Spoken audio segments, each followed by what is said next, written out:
July 28th, 2023. I am at Joel Pearl. It's time to get in the weeds here on Fightful Overbooked, my favorite morning routine, other than maybe getting a McGriddle or going over to the A&W, getting myself a sausage and cheese thing, you know.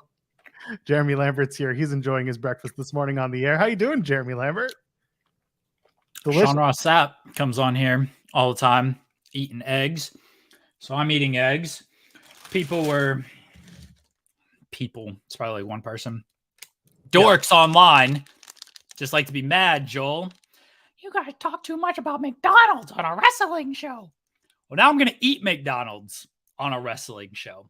The kids were very excited because they all got hash browns this morning. So thank you, people online who complain that we talk too much about McDonald's. My kids got hash browns out of it. And I'm going to eat this McDonald's. I got a McGriddle, bacon, egg, and cheese McGriddle. Got a hash brown. I got, of course, a sweet tea because you got to have the sweet tea. Yeah, it's part of a complete breakfast. Hey, by the way, part of a complete breakfast is leaving a thumbs up on the video and subscribing to us here on Fightful Overbooked. Jeremy said he wanted to get to 20,000 subscribers. I think that's pretty okay by the end of the year. Let's do that. We'll get there. Maybe 100,000 is the next milestone. It just goes 20 to 50, right? Like 20 to 100. There's no 50 in the middle. It's just 100. Yeah, you're skipping a lot of numbers here, Joel. I'm not a mathematician, Jeremy. Okay. Yeah, that's why you do this. That's why I do this. But that's also why I ask for super chats. Any amount, get your question statement read on the air. And of course, supports us here at Fightful Overbooked. We're very excited to welcome our interviewee, our interview guest very shortly. But first, Jeremy, I have to ask, are you excited for a busy weekend in wrestling? Is it busy? It's just like NXT, right?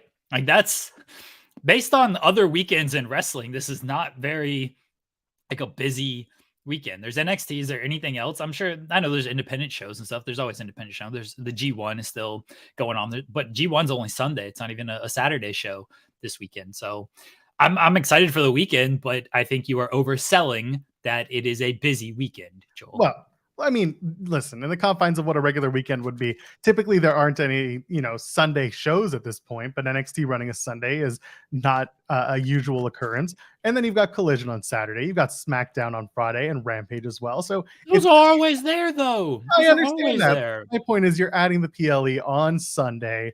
It's going to be a fun show. NXT Great American Bash.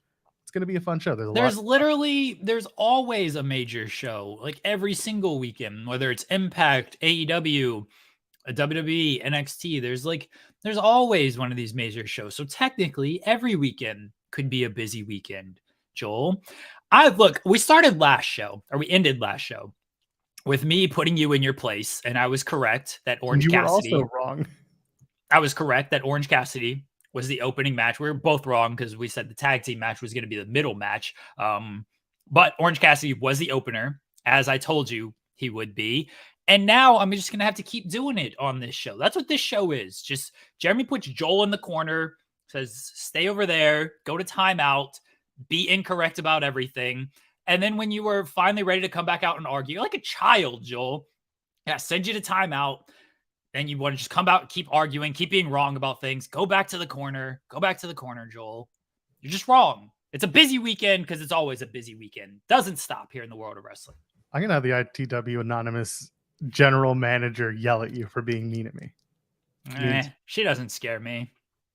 Wow, those are big words coming from She's not listening right now.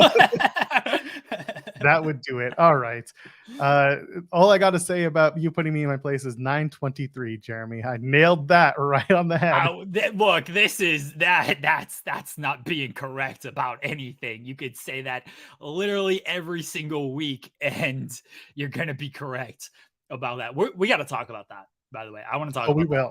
We will. Absolutely. Yeah. We'll run down Dynamite. We'll talk about some very strange things going on in AEW. We'll talk about just everything AEW, and we'll talk, of course, we'll preview SmackDown, we'll preview Collision, talk about a little Rampage, a few Impact notes as well. We'll talk about those, but first, let's get the focus in. Let's get right to it because he's here sitting and making faces at us because we're being stupid. Joining us now, he is from The Ringer and also literally all over the internet on Twitter because I refuse to call it X. You guys know him. You guys love him. You might even have some weird aspirations to be like him, and that's okay too. Yeah, this Sunday is going to be NXT Great American Bash. So here to talk about it with us is the one and only Cameron Hawkins. How you doing, Seahawk? I'm doing well, my brothers. How are y'all this morning? We're doing good. Doing well. Thank you for joining us, Cam. Absolutely, absolutely. So go ahead, Jeremy. I was just gonna say we're here to talk about NXT Great American Bash, which is one of their big shows. They're traveling. They don't do too much traveling, but this is one they're traveling outside of Florida. And I'm gonna ask a very simple question of what stands out to you on this card, Cam? It's really two things. One is Roxanne Perez and Blair Davenport. I think that they're kind of getting in early on the idea of we need Roxanne to be taken seriously. Like, we know how good she is. We see the potential. She can do all of the wrestling already. But when it's time for her to move up, we need to make sure she's taken seriously. Like, you look at some of the smaller women that they've had, like Liv Morgan, they're almost there, I think. Injury starts and stops. It really sucks. But they've had to really had her get in there and get crazy physical with Ronda. And to me, it took so long to get going on exactly what they wanted her to be. So I think with Roxanne, they're getting in early. Let's make her physical. Let's show that she can really get in there and mix it up and be mean. So I think there's an investment there. The other thing on the other side, Gable Steveson and Baron Corbin.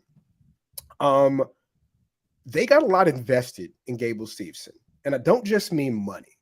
I went to the NIL dinner in January where they had a bunch of their NIL athletes from cheerleading, football, track and field, gymnastics, basketball, everything. And one of the things that they stressed big was Gable Steveson, All-American, Olympian, he's coming. And I don't even know if these kids know who Gable Steveson is, but it's hey, we have this All-American athlete known the world over. He's right down the road as far as when he's going to be up and going. And that was January. You know what I mean? So it being late July now, I think that there's really a push to make him a big deal, make him a success, to keep that pipeline going. And so you put him in there with Baron Corbin, who, hey, I've always been a fan. The character hasn't always worked, but you look at what he did in there with Mello just recently, very, very good stuff. And so I think you get the good match out of Steveson and you keep that train rolling that direction. Because again, a big deal of him succeeding is not just about making money right now. It's about keeping that pipeline of D1 athletes going. I want to go back to Roxanne Perez for a second. I think maybe you did hit the nail on the head with wanting to take her more seriously as a character, wanting fans to take her more seriously. We saw back towards Stand and Deliver, there was the storyline with her and her anxiety and everything that happened with the match with Meiko Satomura, where she lost and collapsed, and it was a whole situation there that led to a booking that didn't really make a lot of sense. Talk to me about your feelings about not just the anxiety angle, but also just kind of your feelings as to how NXT and WWE will want us to take her more seriously following the way she was booked coming out of Stand and Deliver. I think that they're still asking certain wrestlers to do a bit too much acting. It's a serious thing, but not serious in the sense of it shouldn't be talked about. I just think that's a heavy thing to carry. They had the backstage segment where she's in the office with Sean and really stressing to him, this is what I want. I can do this. I can go. And I just thought they might have laid that on a bit too thick. Hey, I grew up a theater kid, so I love that NXT is theater in a bunch of different ways. But I thought in that particular instance, when you have somebody right there at the top of the card, I thought it was too early to mess with what she was doing. I think there's nothing wrong with being plucky, fight from under champion, which she was at the time. And I think that the all of a sudden pivot, at Stand and Deliver to get a bunch of people into the match, I think not knowing exactly what the situation was, her and Tiffany Stratton main event in that, well, at least being the women's title match, I thought that was a no-brainer. I thought that's who you go with one-on-one. So yeah, I do think there's still an effort maybe to stack the card a little bit. It's our first time doing this really, really big show. We want to make sure everybody gets in. They're young. They'll have their time. But yeah, again, with her booking specifically, in the moment, I thought that it was interesting and that you see how Book reacted, you know, being like one of her trainers, and it was all very serious. But I thought that the follow-up to it did not really share the magnitude of what happened in the moment. And so got to be careful doing stuff like that, especially with your wrestlers who aren't necessarily actors. At least he waited until Cam was done with his, comment there. Listen, okay? That was not us. It's the worst. Like, I made a bad decision. And the funny thing is, like, of course, me and Sean have a good laugh about it, but it's like, I like jokes that I share with my friends. And oh, fuck, he's here. Oh, God. Okay.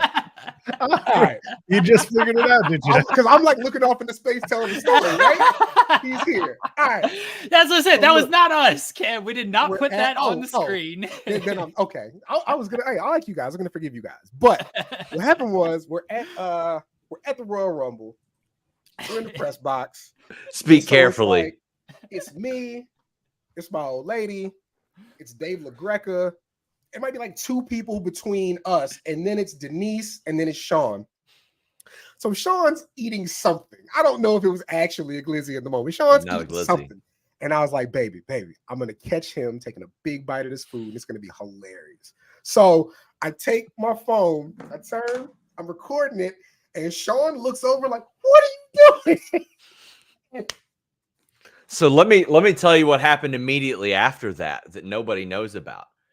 Cam, in an effort to one-up me, went and like he didn't even use like forks or tongs or anything. I see him come out and he's got two glizzies, like you know how you pinch the ends of them because they smell kind of funny, right? And I saw him do one of these and just drop it in, and he looked at me from across and he goes, "Every time is like the first time." And I said, what? At the Rumble, we're like 15 deep in the Royal Rumble. So he says this. He looks at me and he says this.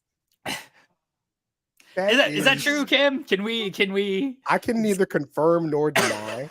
I don't want to give too much away about my level of excitement for certain things. There was we'll just let it breathe. Cam messaged me and he goes, "Let me know if the glizzy jokes are too much." And I said, "Yeah," and I should have known. He didn't mean like, "No, it's cool, we're having a good time." He meant, "I got you, motherfucker. I got you. This is it. This is a wrap." And it's been funny because like, again, like I like jokes with my friends. Sean is my friend. But it's like random, AEW Forever 92. We're like jumping on the joke. And like I just do it random, like, yo, it's not fucking funny. I don't know you, and they don't know what to do. They're like, oh, I didn't. But Sean in the joke, and this is Sean's joke. It's not your joke. And then they're just stuck, and I just laugh at them for hours because they're not on that level of comfortability. I'm not cool with that either. We don't kick it like that. I report truth. What they report is just conjecture of things that they haven't personally witnessed and experienced in their day job. You are a bottom 4 human being all time. Yeah. Definitely.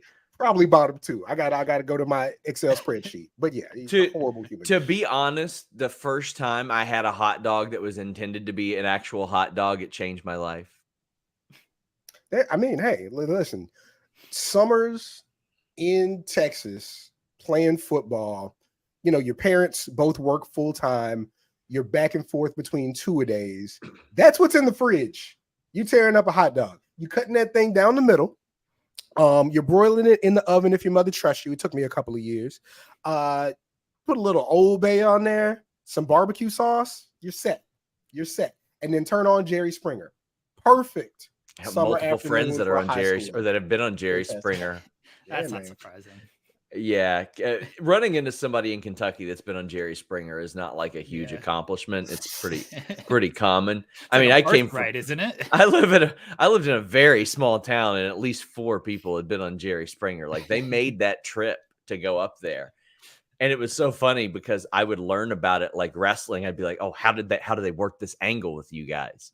How'd they do it?" They would tell me. My mother had a friend who was on, I think it was Ricky Lake. And The title of the episode was like, I'm ashamed of my race. Oh no. Jeez. But they actually bumped her to the following week's show. And so the whole time she was on stage, she was like, no, this wasn't my week. I'm not ashamed of my race. I'm just embarrassed by my race. And it was like, bitch, that's not a different thing. It's not. Your light hatred is still really, really bad. Like, what are you talking about? So There's a very talented local rapper. His name is Lil Boneface. He was actually very good, but he was like probably 5'6" and just ripped, jacked. And the title of the episode of Jerry Springer was "I'm fat, but you're fatter. It's over." It's like, my God, what more do they want from this man? I'm more interested in the backstory of why he's named Little Boneface. Oh no, he's very good though. He did like an indie movie recently. He's a very not nice guy. fat though. Like, no, you see him, right? Like, do you see him? Yeah. He's not at all. So I don't know how that one makes any sense, but sure. Yeah, but not at all. Cam, thank you so much. We're gonna have an article up on Fightful from Cam on Saturday. I thought you were going to say it's an article on the Glizzy stuff off of this interview. Right? I get a headline out of a lot of things, Sean. So. Listen, I feel like that for what Cam did with his Sting article, that would be the Fightful equivalent. If like on Memorial Day or 4th of July one year or Labor Day, he's got like top Glizzy eating moments on wrestling TV. I don't stand for the anthem, but I definitely stood for the hot dog contest on ESPN. Yeah. You know, that's what America's really about. That's a real sport right there. True. Megabyte Ronnie is shaking right now. Oh, he should be. He was in my hometown this week. He was eating at Wellington Diner. Yeah. He was like, I told him, I'm like, I'm going there this weekend. He's like, oh, go to the Wellington Diner and tell him Megabyte Ronnie sent you. And I wanted to be like, buddy, I grew up there. Like, chances are someone I know works there. Love that, man. Anyway, Megabyte Ronnie's great. We were going to do a hot dog eating contest this year, and then I had an incident in training. I needed better Glizzy practice, and so we switched. No, slow down. You had an incident in training? Stop. Don't bury the lead. So here's what happened. Because this is actually like kind of for the wife is actually like kind of horrifying. I was doing this bit where I was like going to catch a hot dog in my mouth, and I didn't catch it properly and didn't throat it correctly, and it almost turned out very bad. So we were like, no, can't really do that. It's tough. Like you got to know how to take a hot dog correctly. Evidently you do. My God. Oh no. Whew. It's tough. So I could not do a hot dog incident after going through that and having a near-death experience trying to catch this hot dog in my mouth. I was like, yeah, maybe we shouldn't do a hot dog eating contest. I respect the professionals in that space. Again, there's a reason that their jerseys are going to be in the rafters eventually, and so I defer to them, man. Shout out to Nyla Rose for my fantastic birthday cameo from Sarah J. Again, we respect the vets. We hold them in high regard for sure. That's right. They know what they're doing. Let them do what they do. Okay. Don't try this at home. And if you do, you'll end up like Jeremy Lambert. It's not good. Ronnie tried to warn me too. He was like, don't go too fast or anything. I was just doing a bit for, let me catch it in my mouth. This will be funny. And then it turned out not to be very funny. All right, we got to move on. We got to keep talking about Great American Bash. As much as I want to talk about glizzies and parasocial relationships and how weird people can be on the internet, I think I'd rather talk about what's going on Sunday. Jeremy, give me a question. Hit Cam with a question. I was going to ask about Tiffany Stratton because I don't think this is a spoiler. You do have an interview article coming out on Tiffany Stratton.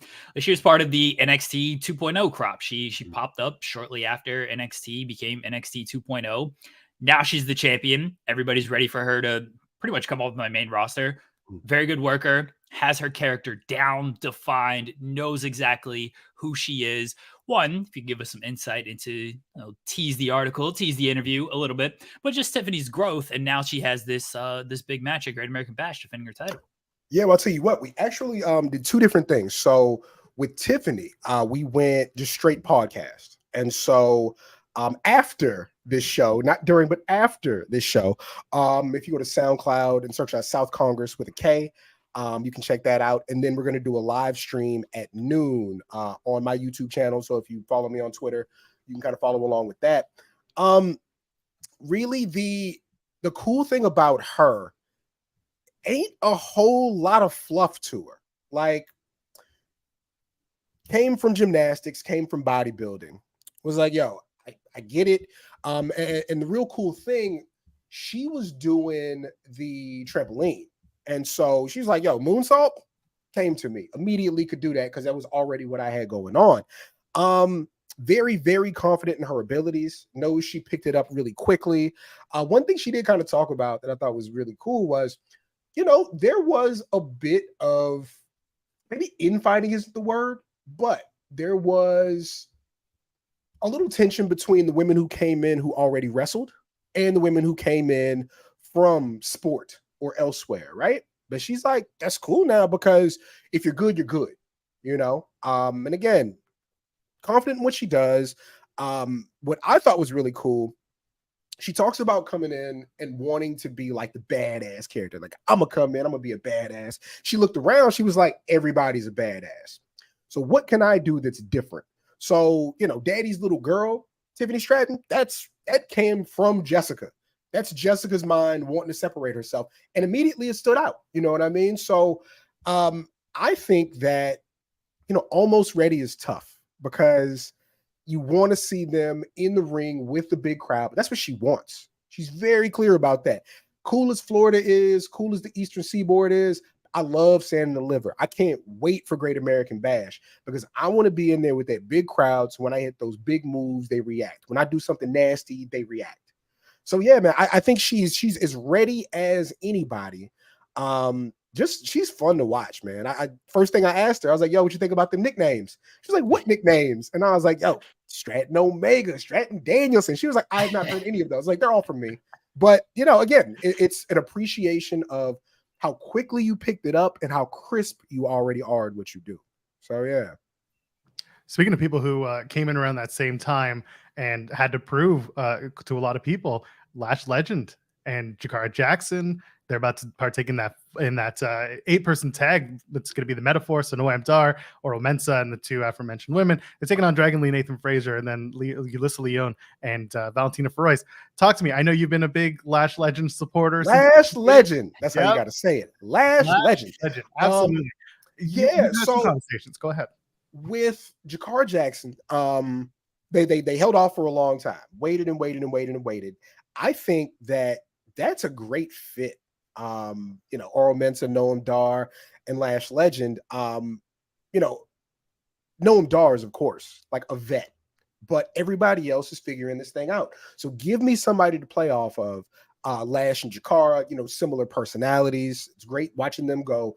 I think this is good in that they tried to bring up too many people as individual talents to start, right? I thought one of the beauties of NXT was, you know, you can have a bunch of tag teams and people won't think it's weird that you threw people together because they don't know these people, right? They're brand new. It's not weird like throwing them together as a tag team.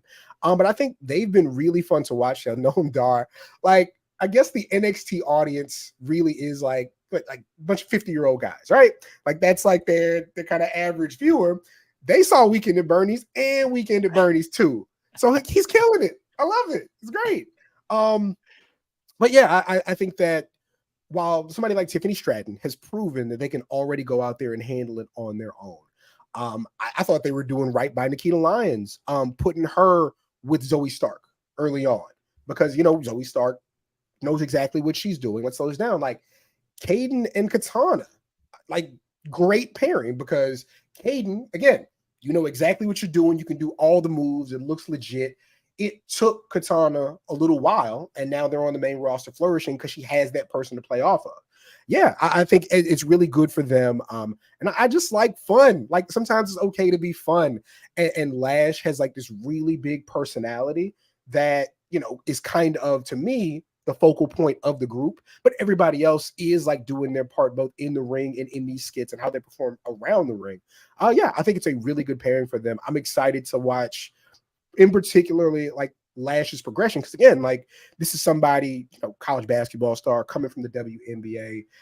If you follow me at all, you know how into former athletes that turn wrestler I am, because I think that they have a unique set of skills and they've been in the spotlight as individual talents before. It's just a matter of time before they pop. So yeah. Let's talk about the main event. Dirty Dom defending.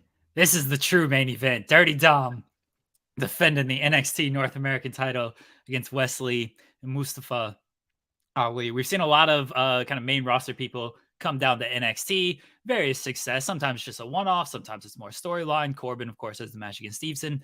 What do you make of the main roster people coming down, and specifically Dom coming down, winning this title, and being part of a kind of really inserting himself in this thing that was going on between Lee and Ali and ending Lee's historic reign? He's such a scumbag. I love him. He's great, right?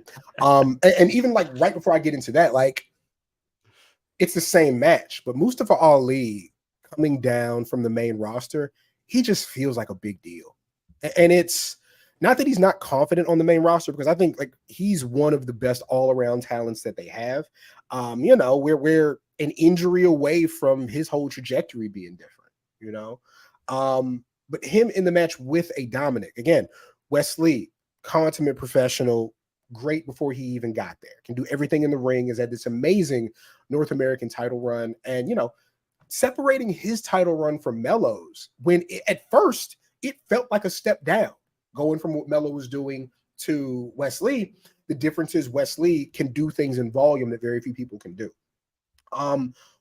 They really trust in Dominic and have faith in Dominic because he's been in there with everybody. Your Sami Zayn's, your Seth Rollins's. He's been all his dad at WrestleMania.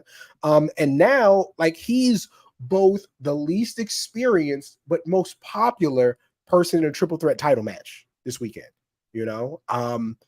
I think that I was really high on his in-ring work early on, but that's him with his dad, I don't think he took a step back, but I thought that, when you're not next to Rey Mysterio, some things get exposed. Everything doesn't look as good, but he's worked on his character. His timing's really good.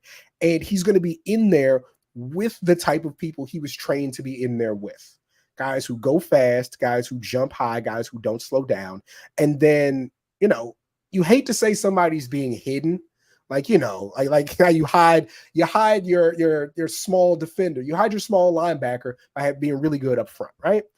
I think that with him, they're not going to hide him so much, but he has guys who can go in there and have a great match without him. He's just going to really add to what they do. So it's going to be fun. And listen, that building, I think, is like a 6,000 or 7,000 person building. So HEB Center is not the biggest building.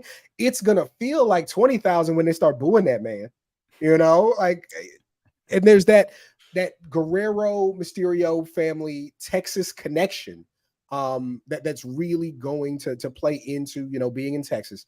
It's going to be fun. I'm excited for his entrance in particular, because, everybody gets a little extra on those pay-per-view entrances. That's going to be really, really fun.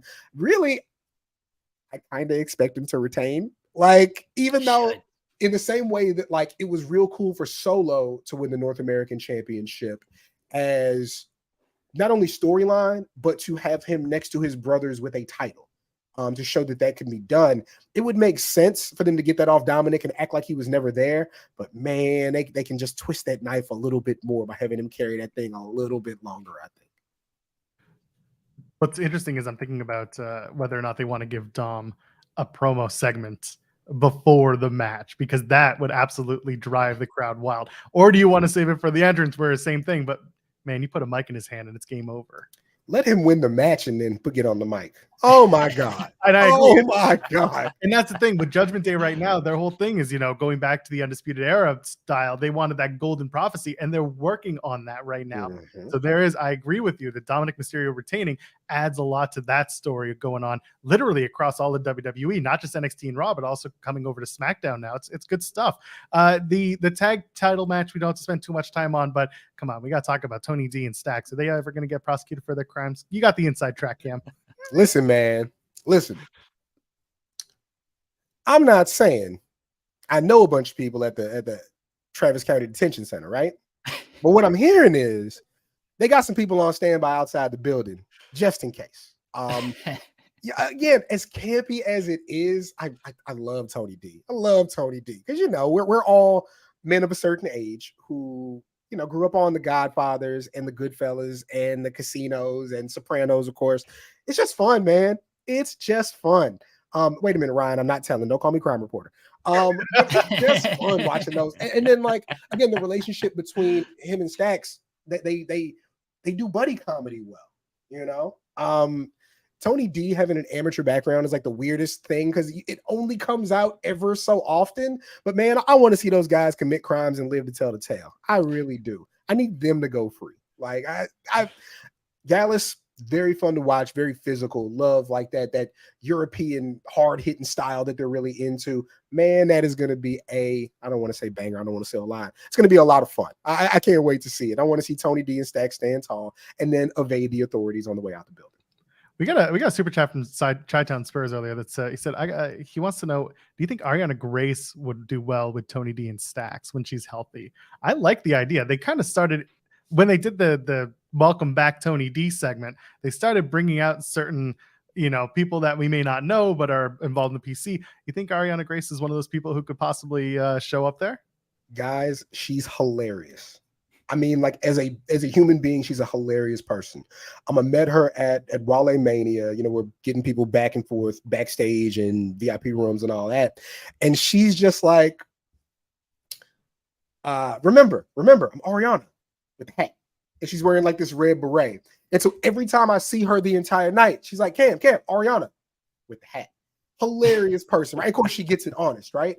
I feel like because she can do like comedy as a like natural human being, she would be able to jump in the camp, like the campy type stuff that they do with them. She would be really fun to see with them. I think so. Absolutely. Last one, Carmelo Hayes. I think everybody is high on Carmelo Hayes, rightfully so, especially the character work that he has down. The in-ring work, it's not bad. It's definitely not bad or anything like that. We saw a really good glimpse of what I think his in-ring work can be against Finn Balor. The matches on NXT, this is no fault of his own. He's faced guys like Noam Dar, Baron Corbin, Braun Breaker. None of these guys are like bad or anything. Ilya Dragunov is a different level when it comes to that intensity that I think Carmelo might be missing a little bit. And again, we saw it against Balor. I think Ilya is a guy that can really bring that out of him. And now we're going to see it in a more extended period here because the Balor match was like 8, 9, maybe 10 minutes. This I expect they'll get like 15 minutes or so. What are you expecting from this match? And what are you looking for in particular from Carmelo? So you know how Jaylen Brown can't dribble left? Yes, as I do. Joel Pearl has no idea who this person is, but yes, I know who Jaylen Brown is. I got you, Dick. But so he's never had to dribble left. You know what I mean? Like it's when we point out, and you're not doing this, Jeremy, just to add on, but when we point out something somebody doesn't have, like what's considered a deficiency, it's like, well, has anybody exposed that? Right?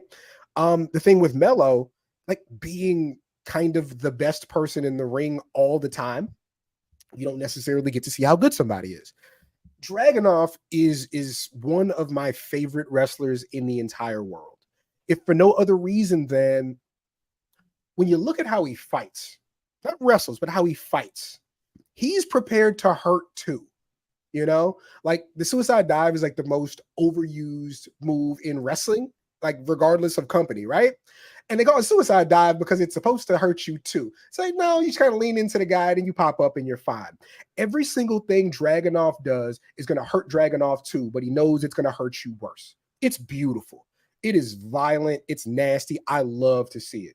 And so Melo, who has, for a lot of times, like been able to finesse through matches based on opponent, right? When you look at him and like Roddy Strong, though, like that's when it was like, all right, we're digging into this. Like we're getting there, right? And to me, this is somebody of a similar vein who everything hurts, everything's crisp, there's no air in what you see. And so, yeah, I'm really excited to see Melo, in there with that because, Melo, Braun, Tiffany Stratton, like those are the three that I really look at that the company's like, they came through our pipeline. We taught them, how we want things to be. It's very important to get them the screen time.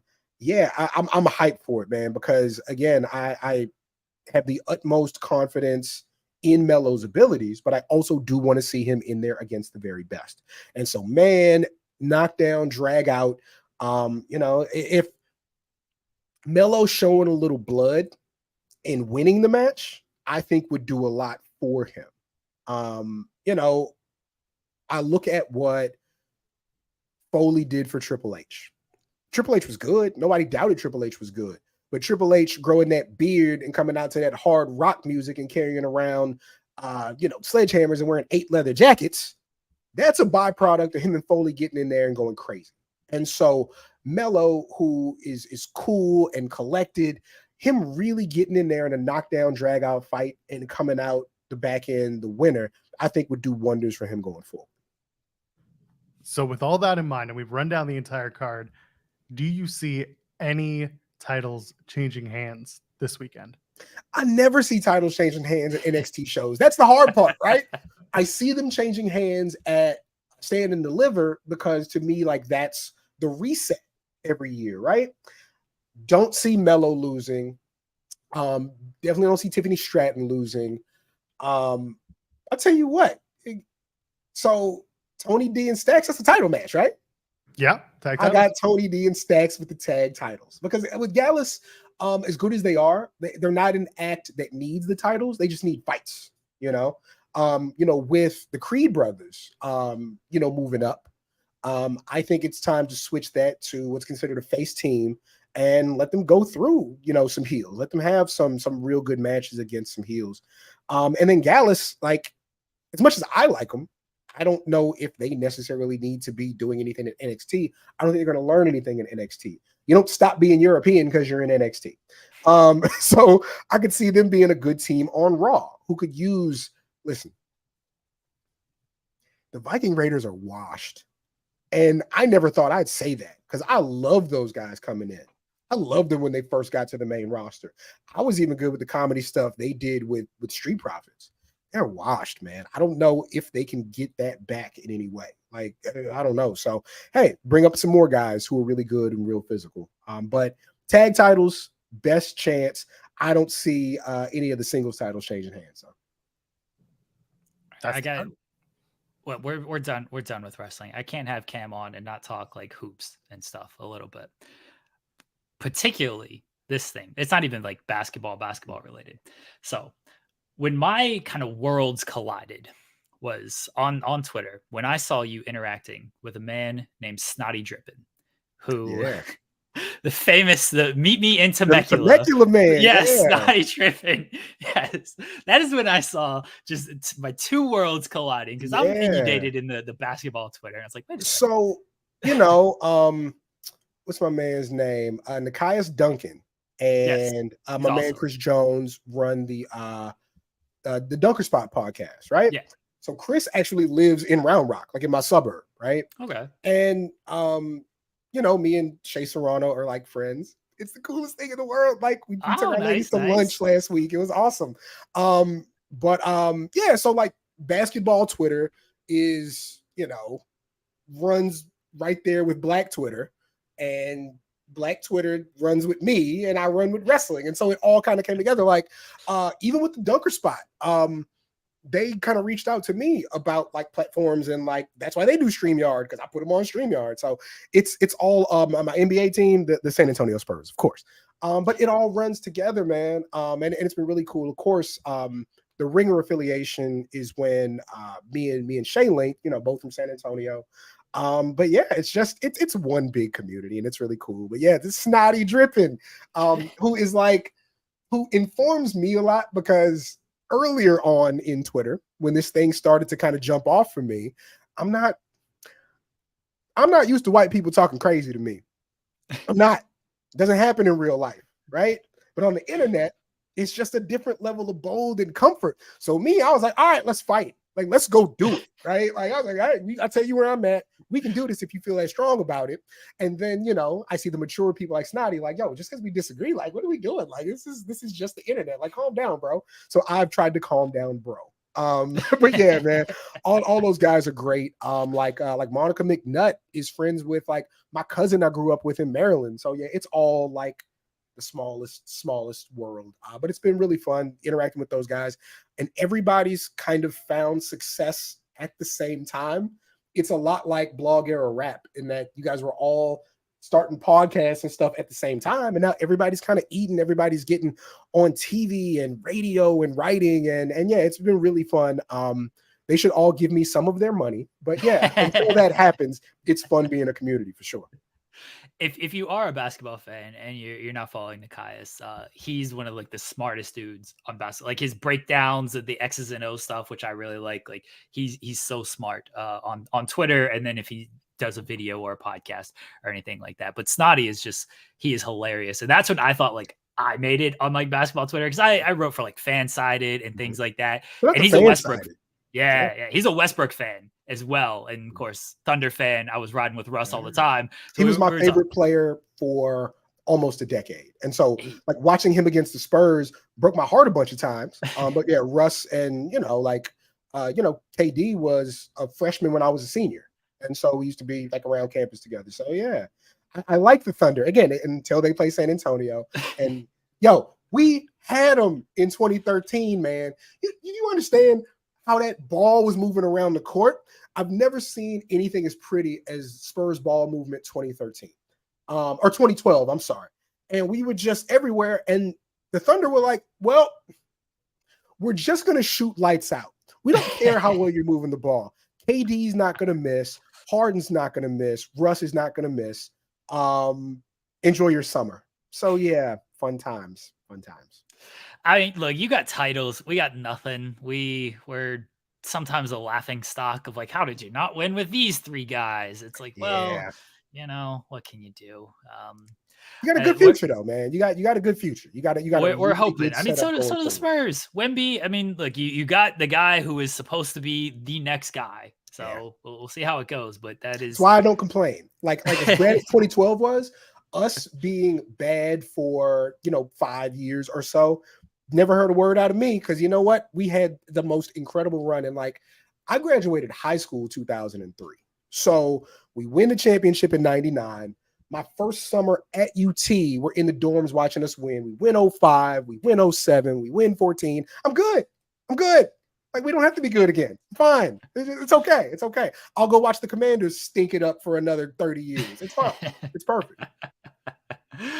Louis says the one good playoff run from Harden. Yeah, and then he sucked in the finals. That's the reason not the only reason. Kendrick Perkins being the starting five against that Miami team was not helpful, but James Harden giving them nothing was also not helpful. And Caden sends a super chat, just says, my dog. Hi, Caden. I'll see you maybe later tonight. Maybe tomorrow we'll hang out. We'll do something. Can you punch him?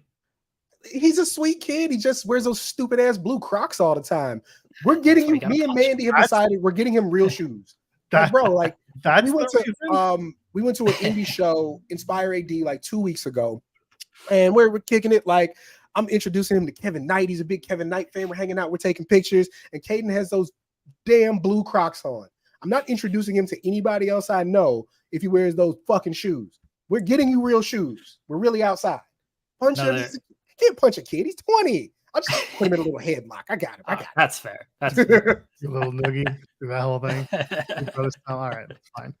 Cam, you got so much going on. Thank you for coming on, joining us. Plug what you got going on. Tell them again what's happening in New World. Absolutely. And so yeah, as soon as these guys are done, not a second before, you can listen to my interview with Tiffany Stratton on South Congress podcast. It's South Congress with a K, wherever you listen to podcasts, at noon today.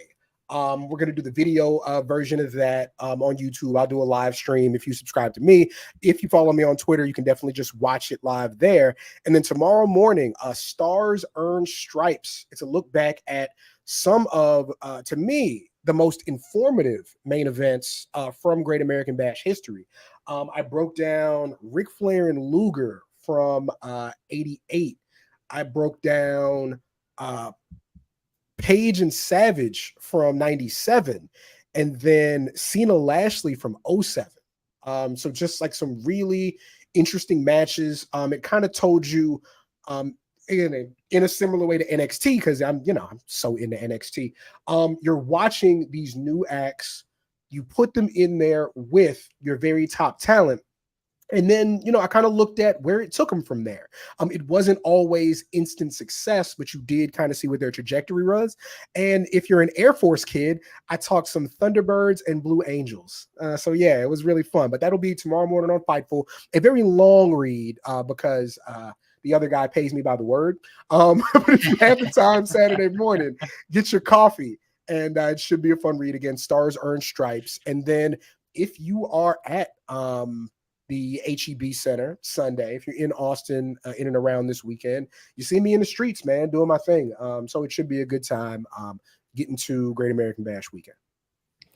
Enjoy the weekend, Cam. Thank you again for joining us this morning. And yeah, we appreciate it. And go check out all of Cam's work, especially the Stars and Stripes. I'm sure I'll get a first look at that, and I'll read it before everybody else and praise it. Thank you so much, guys. You guys have a great rest of your day, great show, and great weekend. All right. Thanks, Cam. Good weekend, buddy.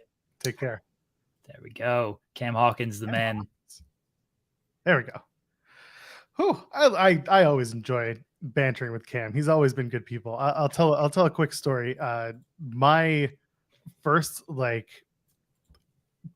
personal, but like my first interaction with Cam that wasn't just like some wrestling shtick was I think some people remember there was a whole thing with Wrestle Joy and the Nemetes did, and the Andy Nemety did, wrote some stuff and yada yada. Anyway, Cam ended up talking with Andy about everything that had happened. This was a few years ago, and this is when I kind of started doing stuff with Jeremy on Fightful.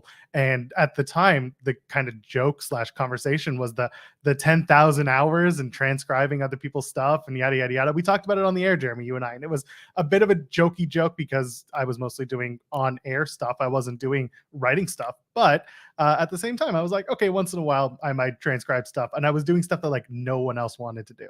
So it would be like a Ryback Twitch stream or something like that.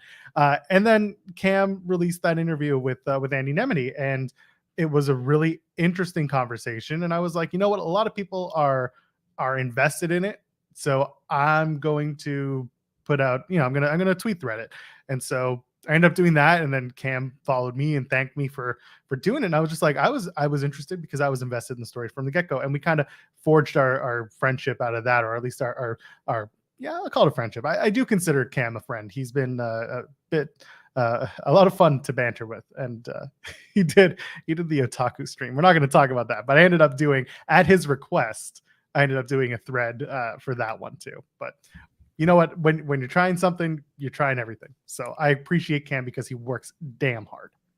I remember when you threaded the WrestleJoy stuff, and that was, this is where Cam does a lot of spaces, and I don't listen to spaces. Gonna be honest, I'm not online enough to always listen to these spaces, but I know there's value in that, and I know Cam and a lot of people have value in that. But Cam is always, he is trying to get the story, and I say that in like the nicest way possible. Of I don't try to mean it like a gotcha thing. He's trying to get the story and just get the truth of things. Like there was a lot of just stuff going on with the WrestleJoy stuff. And Kim's like, all right, let me sit down with this person and actually let's talk about it and let's figure all of this out. And yeah, Cam doesn't like hide from those things. And he mentioned it about like Twitter beefs and just be like, sometimes you got to chill and everything. But Cam is not a person who is just going to be like, if you're going to talk like this, why are we talking like this online? Let's actually talk. And then you settle it kind of like that. But yeah, Cam's a great dude. And I'm really happy to have him on, and hopefully he has a good time this weekend at NXT. And very insightful. I love like the themes of his like columns and podcasts and stuff. When he did like the Carmelo Hayes feature for the Ringer, and just talking about how it was like class and things like that, and like graduating and like tying it to sports. Cam's a big sports fan, so he ties lots of that. He did a podcast with Steve Austin talking about like chemistry with different wrestlers and things like that. Like he's very good on like tying the wrestling to like a certain theme, so it's good. Yeah, I've been following him since he was doing stuff with the Torch, and so I think a lot of people, I wouldn't say you sleep on Cam, but I think a lot of people sleep on Cam's outside of Twitter. I know what you mean. Yeah. If like following him on Twitter is one thing, but really if you read his words and you read the stuff that he does, you'll understand that Cameron is more than just a really, funny and good dude. And Ryan actually nailed it on the head. He isn't trying to get you. He's trying to get to the truth. Yeah. Thank you. That was much better than how I worded it. It's all right. That's one of the best things about having this chat sometimes is that they get the words better than us. They should host the show. I was about to say they should be doing this show, not us. I'm still eating like hour-old McDonald's breakfast on this show. I didn't think that conversation would go as long as it did. I'm glad that it did. Obviously, Sean popping in added to the length of the conversation, but it was good. I think a lot of people got a lot out of it. And if you did, go ahead, leave a thumbs up while you're here. So that'll help us tell your friends that we're having fun here on In the Weeds on a Friday. It's good. Ryan saying no, me hosting is a bad idea. We'll see about that one day. Oh man, where do we want to go? We have Dynamite. There was plenty to talk about there. It was a very, very interesting episode of Dynamite. There were some things that I absolutely loved. I think AR Fox being like the through thread of the night was really cool. I was a big fan of that. But there was a lot of really kind of questionable stuff going on. And I don't know where you want to start. I know you talked a little bit about it on the spotlight, but let's try and go outside of what you talked about on the spotlight. Give you other stuff. Well, spotlight stuff was MJF Cole, which we've hit on this show before. Not much to add there. And then Jungle Boy. Let's talk about the topic, Joel. Let's talk about this women's stuff. Sure. I would prefer to have a female on this show to talk about this as well. But if anybody, our female friends possibly listening to this want to shoot a DM, I'll send you the link to get on this. But as far as like we go, as far as our opinion on this, yes, there was the Book the Women's Division Better sign. There's Saraya liking tweets from Backup Hangman of like, what was the point of the Outcast feud? Because they spent the half year on that and it led to like nothing. We talked about, and I gave AEW and Tony Khan a little bit of credit of like, hey, what was the point of the Brit squash last week? And then Taya that tried to turn it of like, hey, this is what we're doing. I'm gonna challenge you. And then they did a match, and then Brit won. Match wasn't great. And then now it's like, okay, well, where's this going? Toni Storm isn't really on television. The last memorable thing she did was a cold title defense against Taya, and nobody saw the ending of that match. Can I put that like on YouTube or something? I know, watch the TNT app. Can we not put it on YouTube, people? Like, what are we doing here? On top of that, I'm sitting there saying, like, when are they going to run the match back? Because they never talked about it. And they didn't. I mean, Brit just beat Taya. You don't need to run the match back now. What are you going to run it back for? Oh, no, I get that. And by the way, this is how frustrating this whole women's division thing is. And I'll let you go continue in a second, is that I had to think for a second who the world women's champion is, because a lot of the conversation right now is shifted to Jamie Hayter and whether or not she'll be ready for All In. And there's a report, there's going to be more on the story from Dave's Observer newsletter on Fightful Select. We have more details coming this afternoon, but like the conversation shifted from not the women's world champion to the former women's world champion and whether or not she'll be ready for All In. So yeah, it's a very frustrating time right now. You have they just did the Owen tournament with Willow winning that. We'll see if there's anything more that kind of comes of Willow, or if she's just kind of an ROH. I mean, that's where their best performer is. If I'm being honest, like that is where their most complete performer is. Athena in ROH, that she's in ROH, which she's doing great work in ROH, but she should probably be main roster. She should probably be AEW doing some of this stuff, because she's definitely good enough to do it. But at the same time, like if they ain't going to do anything with her in AEW, I'm glad she's getting this run in ROH. You have Chris Statlander, who's just kind of just having cold title defenses, right? Like it's not an Orange Cassidy thing of, hey, we're defending every week, having great matches against, top tier competitors, and it's accumulation type of thing. It's here's Marina Shafir for reasons. and it's a 5-minute match, and that's just kind of it. It's cold title defenses for Chris Statlander. Jade, and I understand this is her choice. She wanted to take time away after losing, but Jade's just gone. She at least had that star presence about it. And look, I wasn't the biggest fan of her TBS title run. It was very much just, hey, here's cold title defenses. But at least she presents herself on this bigger level, and she has this charisma and it factor about her to where you pay attention when she's on screen.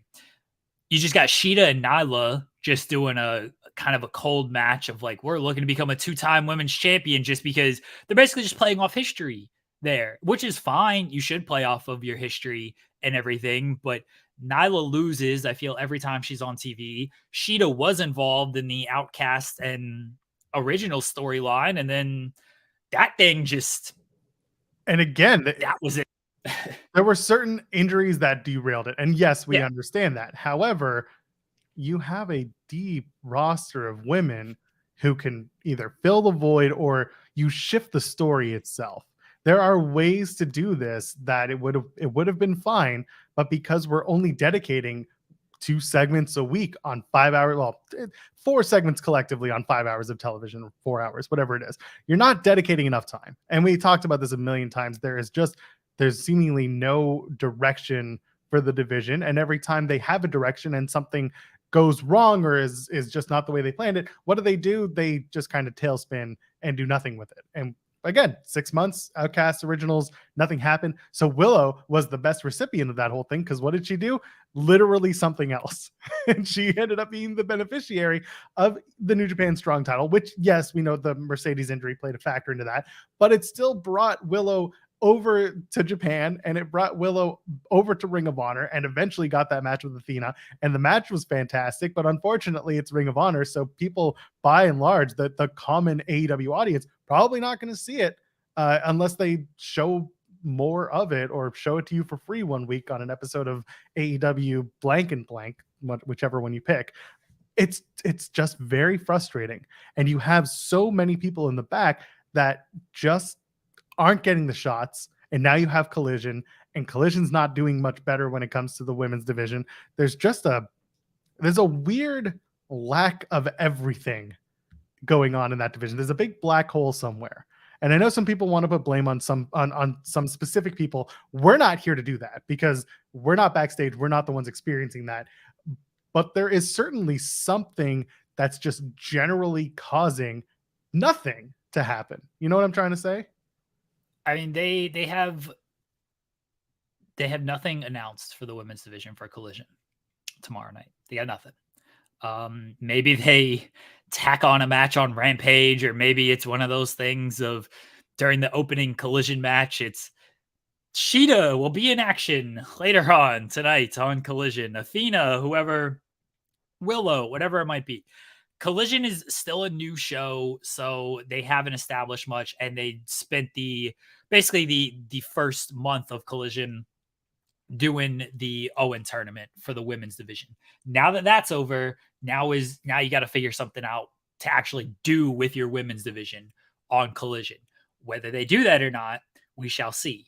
The fact that we have nothing for Willow coming off of the Owen victory, little worrisome. All I have to say about that, just real quick, they better have as much pyro for Willow as they did for Ricky Starks on Saturday, or at least just some sort of celebration ceremony type of interview segment that leads her into whatever she's doing next. That's all I'm going to say.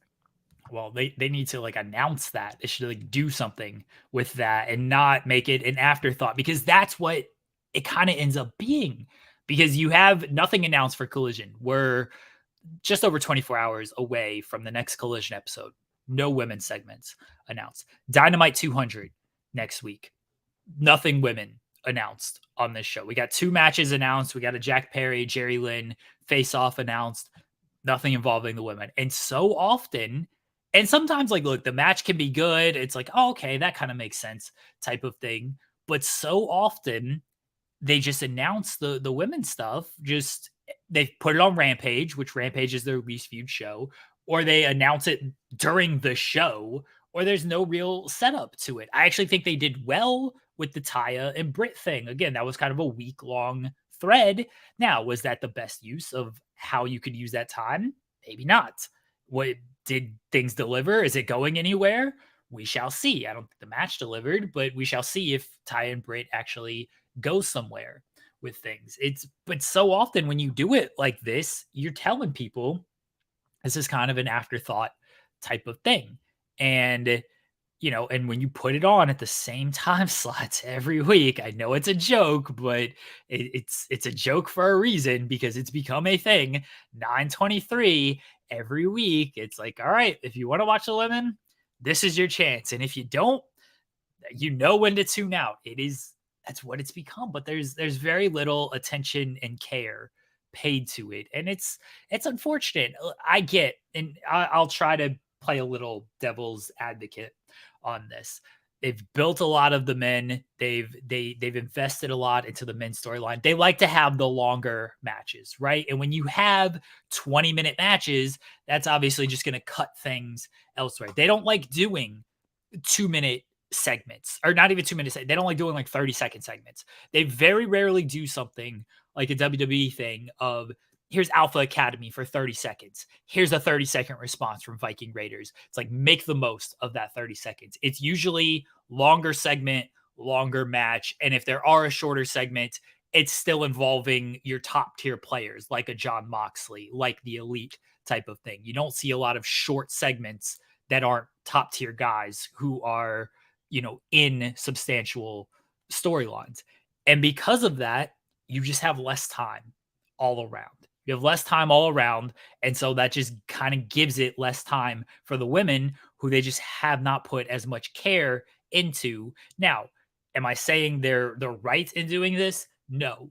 I'm just trying to explain why you just don't see multiple women segments throughout the entire show like you will on like a WWE, because they just don't do a lot of that kind of shorter stuff. Should they? Maybe. Should they just overall invest more in the women? Yeah, I think so. But that's just, they've put so much into the men's, and they got 3 million titles to try to get on the show, that this is how they structure their shows. I'm going to bring this up from Soloable, who's usually in the chat and also very generous with super chats, saying Steve from Going in Raw made a very good point yesterday. And I will add, I was listening to the show as well. So Soloable continues, Punk, Mox, the Bucks, Jericho. Are any of these guys speaking up? And who are the major stars telling TK that this isn't cool? And I agree with that. There are very few. We can talk about how many women are actually in the backstage influencing TK in certain directions and all that, whether it be coaches or other wrestlers advocating for themselves. That notwithstanding, who are the important players backstage talking to Tony and being like, we have to do something with the women's division? Once upon a time, it was Kenny Omega, and I don't know what's happened since then. I don't know if Mox or Jericho or anyone is standing up and saying like, hey, what about this story? Or are they more focused on what they're up to? Because let's face it, Jericho's in a big storyline right now with Jericho Appreciation Society and the Don Callis stuff and all that. And then Mox is starting to, come out of what happened to Blood and Guts and taking out Orange Cassidy this past Wednesday. So like, he's got stuff going on, but they all have secondary roles as well. So the question does remain, are some of these wrestlers in the back who are not coaches, are they speaking to Tony about like, what are we doing here? And is Tony listening? That's also another, topic of concern, because, how many times did somebody in WWE approach Vince McMahon and be like, hey, what are you doing with so-and-so? They deserve this and that. And Vince just being like, okay. And that's it. And nothing happens, right? That's just dealing with people, especially your bosses. So I think it's a very interesting conversation to have, because there's not much going on in that women's division. Hasn't for a while. Let's try to come up with a little bit of a solution here, Joel. Everybody can bitch about things, right? Very easy to bitch about these things. Let's look at the solution. Before we do that, and I do want to do solutions, but I'll tell you one thing that I'm half joking when I say this, but I'm also of the camp that I wouldn't be surprised if this happens. Brawl Out happened because CM Punk went during a press conference and spoke his mind and was very honest. I said this when Saraya showed up, and I'm not saying she's going to be the one to do this, but I said, how long until she says, I'm old, I'm tired, and I work with children. And this isn't a knock at Saraya. This is just because she was a big acquisition for AEW at the time in their women's division. She came in saying that she was going to change things, that she had big visions for the division. She really wanted to hype up how important not only she is to AEW, but also how important she is to women's wrestling, which to a certain degree, she has a point. How long? And if she's liking these tweets and she's feeling a certain way, she might say something, and that might lead to more fracturing of the AEW roster, at least as we understand it. I don't want to see that happening, but I'm telling you, I wouldn't be surprised if it happened. That being said, how do we make it better? That's the question. They got to get a show on, I guess, Tuesday nights. NXT was there first. They have to have the Saraya show on Tuesday. What can we call it? We got Dynamite, Rampage, Collision. What's like a good like explosion kind of thing? It's just called AEW Shimmer. Okay, just bring back Shimmer. Buy the Shimmer brand. Call it AEW. Call it AEW Shine. I don't care. Buy Shine. I don't get. A lot of these women wrestled in Shimmer or Shine at one point in their lives. Just buy the tape library, Tony, and do it. AEW Shimmer or Shine. AEW Shimmer Shine. I don't care. Just if it's an all women's division show, I'd be interested in put it on YouTube. I don't give a shit. This is okay. I'll go back to the Steven Larson thing because I think something that Steve brought up was interesting, and that was the idea that at one point, Dave, I always want to say Dave Mustaine, but I know it's Dave Meltzer. Okay. Because I'm wearing a Motorhead t-shirt. So Dave Meltzer had kind of mentioned, there's a lot of good women's wrestling on this weekend in Japan. Are you going to watch that instead of AEW, whatever, where you're complaining about the women's division? And I understood where Tony was coming, where Dave was coming from. But now my words are all just, I don't know names anymore, Jeremy. But the point is, I understood where Dave was coming from, but I also fully understood where the fans are coming from. The support, does it come if the change is made? I think that's the big question, because we see that, if Tony is only looking at ratings and only looking at the numbers and the minute by minute, and the minute by minute doesn't show that the women's division is popping a rating, well, there's the answer isn't because your women's division is failing. The answer is you're failing your women's division, and therefore your fans are not invested in those segments because, like you said, 923, to show up, but like you're not showing up for much in the case of the last few weeks. So here we are trying to find something better, and maybe the answer isn't to give them a whole entire show, but there's certainly something in the middle, and it's a big middle that we can cross that makes people invested in the product and also gets them more interested in women's wrestling altogether. Well, when they did put a little bit of care into the division, and I think the Britt Baker title reign was a little proof of that. Thunder Rosa, the early portion of her title reign was some proof of that. Even like the early kind of Outcast stuff, I didn't think was bad or anything. It just dragged and then eventually led to nothing. I thought there was some proof to that. I don't know the minute by minute of that. I don't pay attention to that. I imagine Tony does, but when there was some care into that, I do remember Britt like doing relatively like strong like quarters, and Thunder Rosa, like those matches, like doing relatively like good numbers on that. And yeah, it could be wrong, but I feel like Britt was on Twitter and Thunder Rosa were on Twitter, and a lot of Twitter were just like, look, this is what happens when you put care into the women's division. It is a very almost a chicken and the egg situation of like, okay, if we put the attention to it, will you care? Right now you are not caring, but is that because we don't put attention to it? I think you have to, and I think this goes across the board, by the way. I think you should put attention and care into all of this stuff. I think if you friggin' try to, if you half-ass any of this, whether it's a women's match, whether it's a men's match, whether it's a trios match, whether it's a tag match, I think if you half-ass any of that, people just aren't going to care about it and people are going to dismiss it. It doesn't matter what it is. So if you put care into it, chances are people will show up. I think by the way, the argument of, oh, are you going to watch this Joshi match because you want more women's wrestling? Do you pay attention to that? I think it's a stupid argument because I'm not invested in this Joshi person from Stardom. I'm sure it's a great match. I've not been watching this person on television for the last 3 years and watching their story and watching them grow. Like, again, I'm sure it's a great match, but the investment is that's what the weekly television fans tune into, right? Like they want to invest in something, and the company's not really investing in the women's division. So it makes it tough for these fans to invest in the women's division. You can't just be like, hey, here's a cool match. Let's just do it. Right. And look, we know this Pac and Gravity was a meme match from 100%. No one cared about that match because all you did was try to be like, this is a meme match. No one had investment in Gravity, who had never been on AEW TV. And Pac was doing his thing with like Claudio and stuff, and he just returned. No one had investment in this, and thus no one actually cared about. You can only do like cool match stuff so many times with fans, whether no matter what company, what promotion you're looking at. Cool matches are cool, but the investment is what a lot of American fans actually care about, because you can watch cool matches anytime. You wonder, was Pac upset about having to do that match? Because he took a long time to come out on Wednesday. He took his sweet ass time sauntering out there. Even the commentary was confused. They're like, where is he? It felt like something was weird.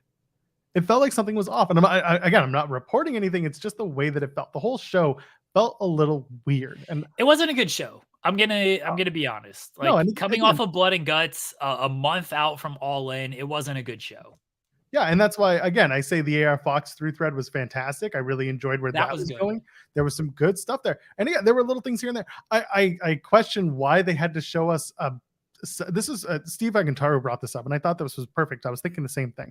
Why do you have to show us 2 segments from MJF and Cole saying they're from last week when they are pre-taped segments, and all you have to do is flash that not Blood and Guts background and say it's from earlier today? What does it accomplish by saying, oh, we talked to them last week? They're not on the show. So like, it doesn't matter what they're wearing. There's no continuity error. All you had to do was say it's from this week and people would have been more invested. Instead, we're just kind of stuck with what we got. And that was a little bit frustrating. There was a lot of really weird those stuff. promos were good. You're nitpicking. No, the promos were good. Don't get me wrong. I'm not complaining about the promos themselves. I'm just saying, like, they could have easily had just said it's from earlier today and just made it sound like it was from today and not from a week ago, and then people be like, why didn't you just show us last week? Anyway, you're still nitpicking. I can nitpick whenever I want, Jeremy Lambert. That's why I'm here. Why Solobo sent us a super chat. Thank you very much. Happy Fridays, guys. Every Friday is a happy one, so I put the thing there. I made that anyway. Something that has really hurt to see out of all of this are all the hollow comments of women don't draw, though. No matter what, someone is invested. Someone wants to see them. Don't shortchange those fans. I agree with that statement. I'm going to put it right out there. Impact right now, and I wanted to talk about Impact in a couple of minutes, but they just announced that they're doing Trinity versus Deonna Purrazzo, and that's the rematch at Emergence. By the look of how things are with that show, the way it's coming up, that might be the main event. And guess what people are invested in? The Knockouts Women's Championship match, which is something that has been a crown in Impact for, almost 15 years now. That women's division started later. But the point is, there has been an emphasis on their women's division for quite a long time, that it has built that energy and it has built that prestige. And as a result, when you have a big story or you have a big match, the stars matter, but the stars are made by coming in and making a difference to your TV product, by being focused on, by giving good stories, by having something, just something on TV that's not, I challenge you, and that's it. So a couple things off of that. Thank you for the super chat, by the way, Westall Blade. Someone is invested, and that is true. You're telling me we had to do this meme match between Pac and Gravity, and we couldn't devote a little bit more time to the women's division off of that? You're telling me, like, you have options here. I know you don't like they book it, Joel, but like, you have options on this. You didn't have to do this match just so you could make this joke. You could have done something else with that TV time. Other thing, you mentioned Impact. I will put it under the Tony Khan umbrella. You just had a show. You just had a pay-per-view that you headlined with women, and I understand there were reasons why, and I understand that it may not have been the best built match, but you gave a kind of a bare bones story, if we're being honest. But there was investment in the Willow character, because Willow she's the most likable person in the world, and she'd been on AEW television. A lot of people knew her story, knew her journey and everything. There was investment in that character, and there was investment in the Athena character because she's been beating bitches up on television. Can I say that? That's what she's been doing on television. So there was investment in those two characters. The story was rather simple of here is Athena, who's just beating people up and is kind of a jerk. Here's the most likable person in the world, Willow. They're 1-1 against each other. Athena's never lost in ROH. She lost the match to Willow in AEW. She never lost in ROH, though. Here's the rubber match. That's it. It's a pretty simple story. It's a pretty simple good person, bad person divide. They're 1-1. Let them go out there and do their thing. And look how much people cared. Look how much attention that drew. Everyone praised the match. They praised both women. They praised that it should have been the main event because it was the most invested they were in a match on that card. And again, it was rather simple. You didn't have to devote a ton of TV time to it, but you devoted enough and you got people to care. So let's look at solutions here, Joel, off of this. The women's division, you got who you got in it. Give me 6 names that you're investing in, you personally. You're like, I'm going to take these 6 names and I'm at the SmackDown 6. I don't know why it's always 6, but 6 names that you're like, each week, I'm going to give them a half hour on both shows. Let's actually do 8 names because they got 4 hours of television, main television between Dynamite and Collision. 8 names. Like, I'm going to give them a half hour on each show. However you utilize that half hour, whether it be matches, promos, short segments, whatever it might be. 8 names, and you're just going to put all your investment in these 8 names to like build things. Who are you taking? So, I mean, I should be taking the champions. They should be automatically there. So that's Tony and Chris. Sure. It's Tony, Chris. Who else is on this? I want to continue with Julia Hart. I want her to continue building up. Okay. Layla Hirsch is another one who has been showing off and doing some good stuff. I'm keeping a count as well. That's 4. Athena, once she drops that Ring of Honor Women's World Championship, should be there as well. Let's see. I'm going down their list right now. Willow, of course, is another one. That's 6. I would have Ruby Soho because she is absolutely in there, and Nyla Rose. That's your 8 names. Those are my 8 names. Okay. Don't ask me to remember who they were because no, I can remember. I can't remember them in order, but I can tell you who they are. Okay. I think Hayter or Storm and Statlander, they're your champions. They don't have to be your champions. You can take the title off of them if you want. It's literally your federation. You can do what you would like with it. All right. I'm good. I like Statlander. I like Tony Storm. Think those are good calls. Jamie Hayter's hurt. Otherwise, she'd be there for the record. Me. Yeah, I hear you. Kind of same deal with Jade Cargill. She's off television. Otherwise, I would have her in that boat. I'm taking Sheeta. I think she's the best worker of this entire group. I think she's the best wrestler in the women's division in AEW. So I'm taking Sheeta. If you're going to include Athena, then yes, I'll take Athena, even though she's in ROH. But I do like Athena. She's fantastic. Sorry, I was going to say, if we take out Athena, then I would probably put in someone like Sky Blue, or I'd put in Billy Starks, which I know are currently in Ring of Honor, but we've also seen them wrestle on AEW most recently. Okay. I'll take Athena though. She's technically AEW. You can just call her up. Yep. The demo god Riho, I have to have her in there. She's the absolute best. So I have to have Riho. I'm taking Willow because easy baby face. You can do anything you want with her, and she's gonna get sympathy on the babyface side.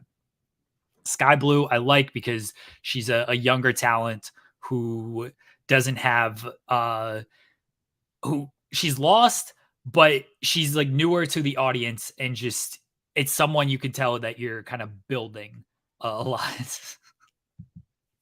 What? I said Riho, and my wife just messaged me. Do you know how much Riho weighs? Good stuff. All right, Sky Blue is my next one. Is like kind of my young talent to sort of build up. And then I'm taking Ruby because I think you can do a lot of different things with the character and obviously a good worker. as well. Those are, I believe that's 8. Somebody can correct me if I'm wrong, if I'm like one short. We're taking out kind of injured people because like I think Thunder Rosa, by the way, she's become an underrated worker because people have just like disliked the online stuff and the attitude stuff, the reported attitude stuff, I should say. But like she's given Britt her best matches. I will always look to the Camille match in NWA, and I wasn't super high on Camille at the time, and Camille's gotten a lot better. But Thunder Rosa, like, she gave her best stuff. I think Thunder Rosa, we'll see how she does after the back injury and everything, but Thunder Rosa is a great worker. Neither of us brought up Britt. Personally, I'll say that I don't think her work is on the level of anybody else here. I think as far as star and talking and presence, she's above everybody else. I will say that. And so maybe it just kind of depends on how you're booking, looking at the division. Like, I think if you want to have Britt as certainly someone who can talk up a match, like, yeah, Britt should probably be there. But as far as when it comes to the work rate on stuff, I think Britt is just a step behind these women. That's it. Yeah, and I'm in agreement there. That's really why I didn't pick Britt. It's not a personal thing. I went for women that I think not only balance out a division really well, but also ones that are currently performing at high levels or have performed at a high level and will continue to do so. Very simple. So here we are. We have our 8s on both sides. You push those women to the moon. And again, this doesn't mean that everyone else like magically gets released. No, that means that the other ones kind of cycle in and out as needed, but you put your emphasis on those 8 and you have them involved with each other in different storylines and different you know what all this is we're literally just we're taking these women and we're booking them similarly to how Collision was booked in the first month. They took 8 wrestlers and they put them in different scenarios, and that's what happened. This, by the way, this exercise, we used the actual wrestlers and stuff for the purposes of this exercise and everything. The point of it all is it doesn't matter who your 8 is. Your 8 could be completely different than our 8, and that's completely fine. Whoever you want to push is who you're going to push, and this is it's Tony Khan's company. He can pick the 8 that he wants to pick. The point is, pick the 8. Put emphasis on them, map out stuff with them, and then watch people actually care about this stuff. Don't just do, this week I'm feeling like a Britt and Taya match. Don't just do that kind of stuff. Oh, this week I'm feeling like Statlander and Marina. Because no one cares at that point if you're just going to do these cold stuff. Pick the people that you want to have an investment in and actually put some care into it. Doesn't matter which 8 you pick. If you want to even narrow it down to 6 so we can get just something on there, that's fine. My whole point is pick the people you want, invest in them, put something for the fans to invest in, and put it on television. That's it. That was the point of this whole exercise. Yeah, Pile Driver Finisher says they're just all random matchups at this point. That's what we're dealing with, and it could be better. And that everything you just said is exactly how you get away from they're just random matchups. And you don't just do random meme or dream matchups just because. You know, I saw GCW booked Nick Gage versus Vikingo, and I'm sitting there, rules though, and I think it's hilarious. And I'm like, listen, I think in certain ways they're going to show up because it's a conflict of styles. It's conflicting styles, and it's going to be different. But at the same time, it's like I jokingly tweeted out, I'm like, I want to see Nick Gage do a 630. I don't expect it, but like there are times when it works, and doing it every single week, if you're AEW, doesn't work. So AI Bot A Shock says, would fans then gripe about those left out? 100%, because they do that in WWE. Of course. But here's the thing, WWE, they've picked the people they are going to invest in. Whether you agree with those people or not is your own personal cup of tea. That's fine. But yeah, the people are left out. It's like, why aren't you using this person? Why aren't you using that person? Look, fans are going to complain about anything and everything. All right. But at least if you show, like, am I mad that Candice LeRae doesn't have a match on SummerSlam? Should Candice LeRae be used better? Yeah, I'd like to see Candice LeRae more on television. But I'm looking at the SummerSlam card and I'm like, oh, wait, we got Asuka and defending against Becky or Bianca and Charlotte. We got Ronda and Shayna. We got Becky and Trish. We got 3 women's matches on this card. They've picked the people they're going to invest in. Whether you like these people or not, whether you're sick of these people or not, they've picked the people they're going to invest in. They've given them some substantial stuff to work with, and they got big matches on one of their biggest show of the year. If you're not happy with the people they picked, fine. But they possibly have they 4, picked. by the way. What's the 4th? Rhea. Oh yeah, Rhea. If she gets anything. Yeah, I was just going on what's announced. But I'm just going. I know you're going by what's announced, but I'm just pointing out that like there is an emphasis there. There is an investment there, and not all the matches are for a championship. And that's another thing that needs to be brought to the attention of more people, is that not every single feud needs a title, and that goes beyond gender. That happens. How many men's matches are just feuds? You got Alpha Academy and Viking Raiders, they're feuding over a damn jacket, and that's okay. It works. And this is, I was listening to Chad Gable and Otis on WWE After the Bell this morning, and Chad Gable basically said it is like, we're given a 30-second backstage thing. They're given 30 seconds to respond. You got to make the most of this. And then it leads to an 8-minute match, which, by the way, got cut. I don't know how long it was supposed to be, but it was supposed to be longer. It ended up being 8 minutes. Gable said, we ain't cutting none of our spots though. We're doing all the fun stuff we had planned. So they still went out there and did it. And I understand that, again, the way AEW is structured is different than the way WWE is structured in the layout of these shows.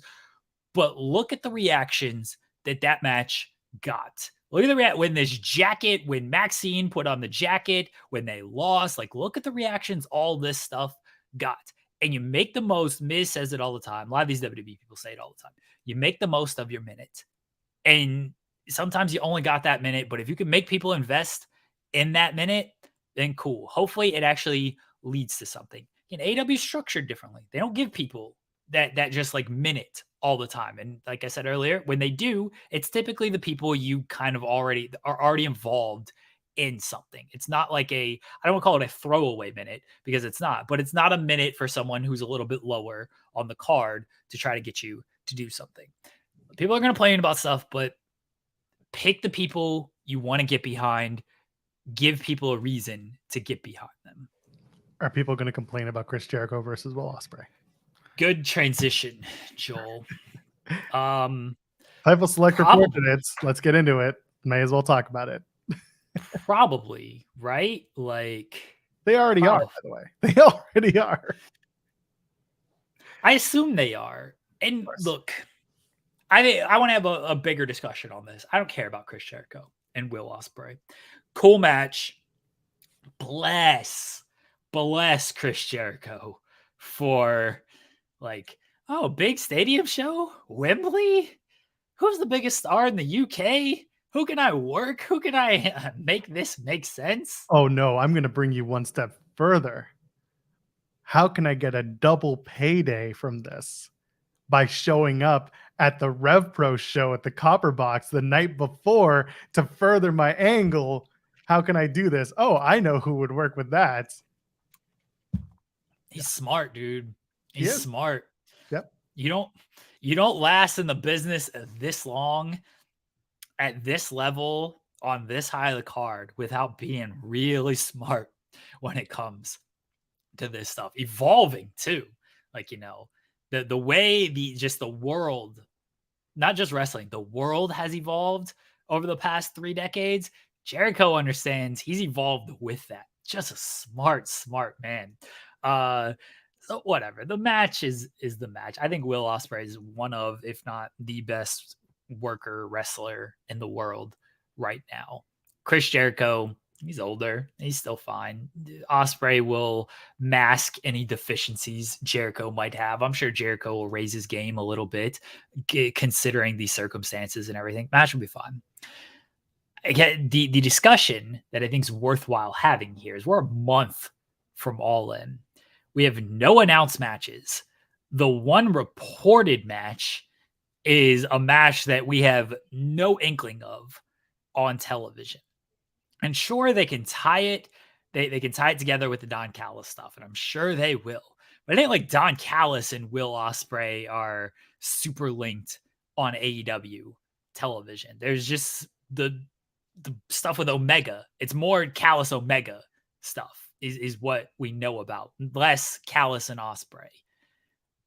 This is where we're going with All In. Like I'm sure I've seen people say like I'm sure the roadmap to All In looks great in Tony Khan's head. And in the All In media scrum where people are talking about Tony, that was a great match out there tonight, because these matches are going to be great. They always are. These wrestlers are so good. The matches are going to be great. Tony's going to say, well, you know, a lot of people were worried about All In and they didn't think it was going to be this big show, or they were worried about just kind of how things were coming together. And then he's going to tell you in great detail how all of this tied together 5 years ago, which the company didn't exist in five years ago. But he's going to tell you in great detail how this all got tied together in 5 years ago. And we're going to be like, that's cool.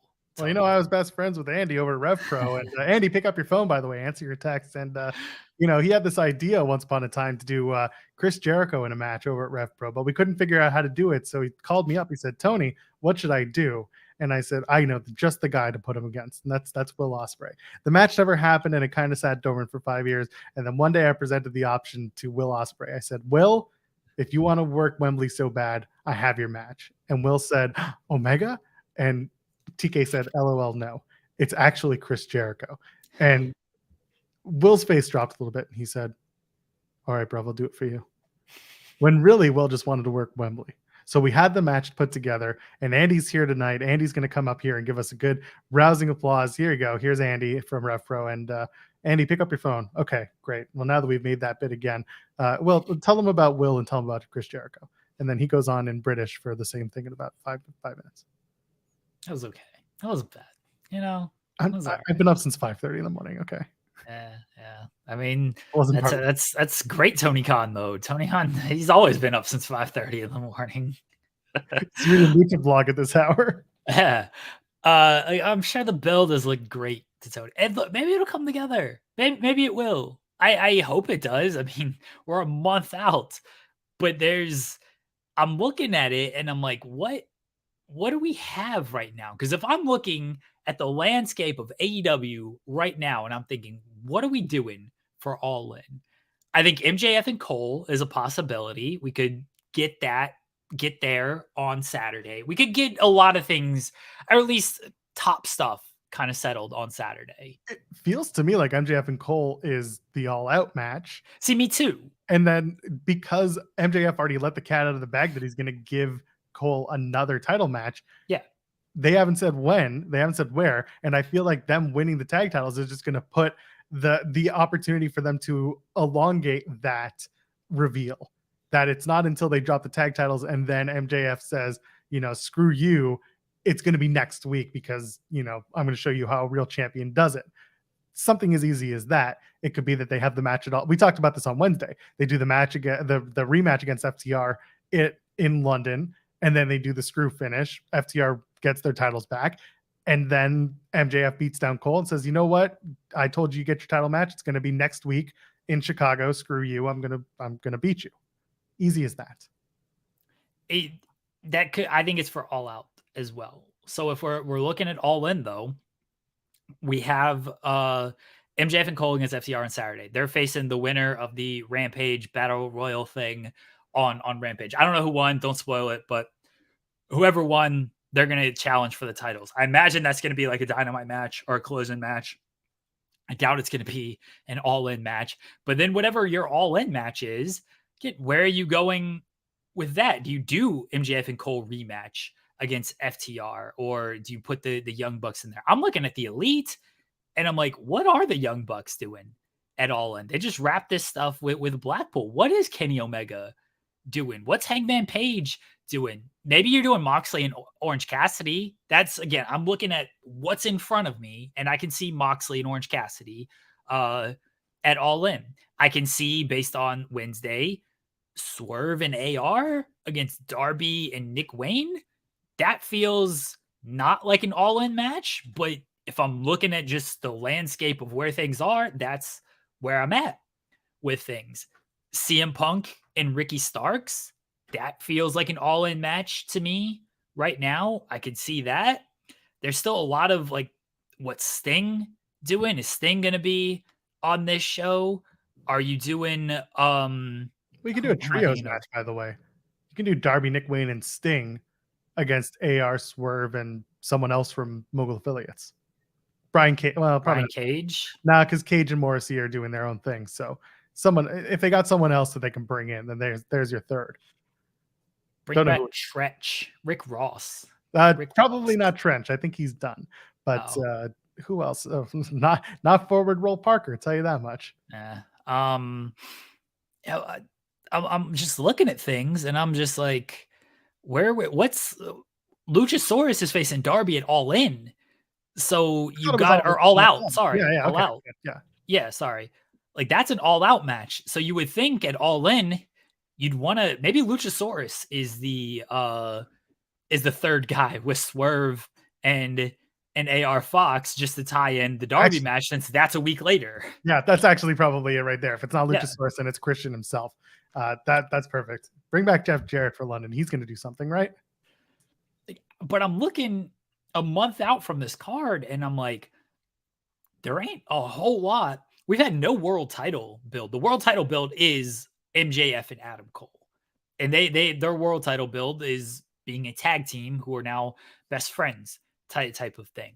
And look, I've loved the story. It's getting great reactions and everything. I think I've said it before. I don't think you need a world title match on this show. Just don't.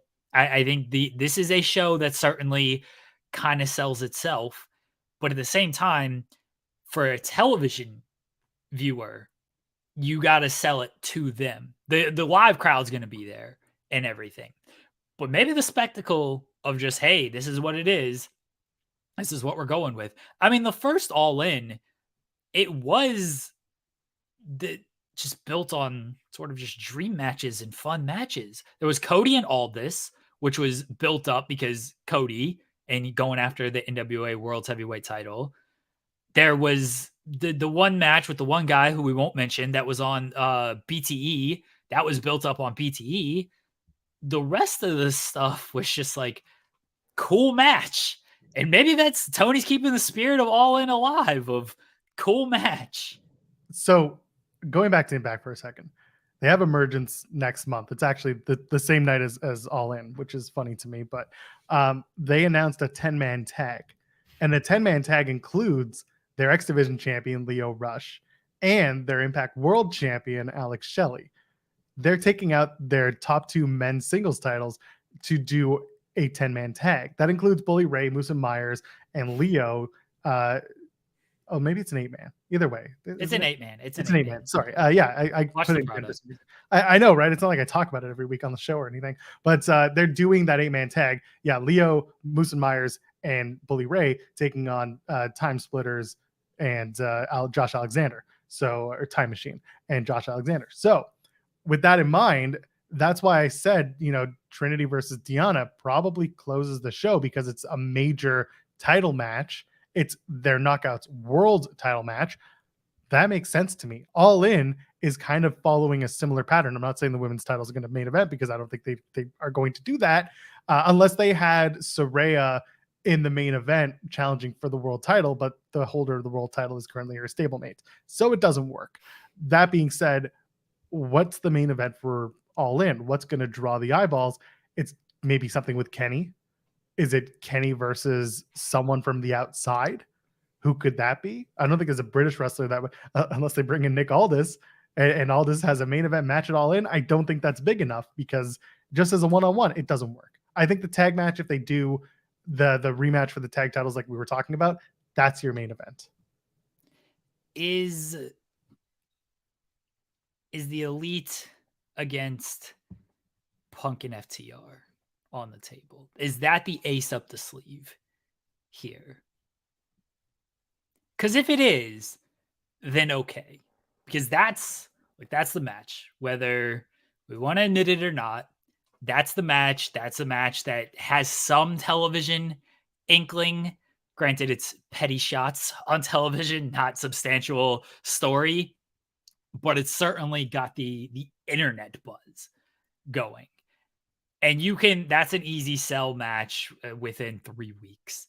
It's a very easy sell match in 3 weeks. If it's on the table, okay. If it's not on the table, I'm a little bit just wondering of where some of this stuff is going. I don't think that match is on the table. I understand that it's a massive crowd who would be into it, but I also think crowd's already there, so we don't really have to worry as much. Again, you mentioned the first All In, cool match. And what did they already have? A sold out house. So they didn't really have to worry so much about anything other than cool match. That's stupid though. That's where, again, I don't like that. I don't understand that. But I'm saying that is a reason people have used and has worked before. It's dumb. I can't have that thinking.